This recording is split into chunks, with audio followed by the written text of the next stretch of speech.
300 kilometre வேகத்தில் பறக்கும் கார்கள், ஒரு நொடியில் முடிவெடுக்கும் வீரர்கள். இது சாதாரண கார் ரேஸ் இல்ல, இது உலகின் அதிவேக விளையாட்டு ஃபார்முலா 1. 1950 இரண்டாம் உலகப் போருக்கு பிறகு மீண்டும் எழுந்த காலம்.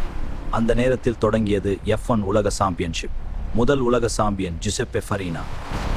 முதல் போட்டி பிரிட்டிஷ் கிராண்ட் பிரீ, இடம் சில்வர்ஸ்டோன் சர்க்கிட். அப்போது பாதுகாப்பு குறைவாக இருந்தது, ஆனால் தைரியம் அதிகமாக இருந்தது. 1960களின் F1 கார் ரேஸ் மிகவும் ஆபத்தான காலம். பல விபத்துகள், பல உயிரிழப்புகள். இந்த காலத்தின் புரட்சிகர வீரர்கள் ஜிம் கிளார்க், ஏர்டன் சென்னா.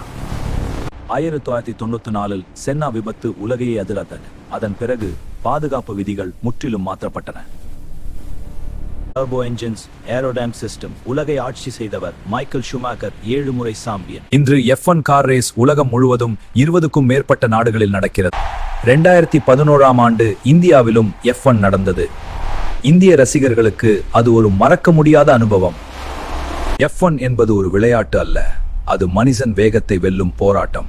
உங்களுக்கு வேகம் பிடிக்குமா? அப்படியானால் F1 உங்கள் இதயத்துக்கு அருகில் இருக்கும்.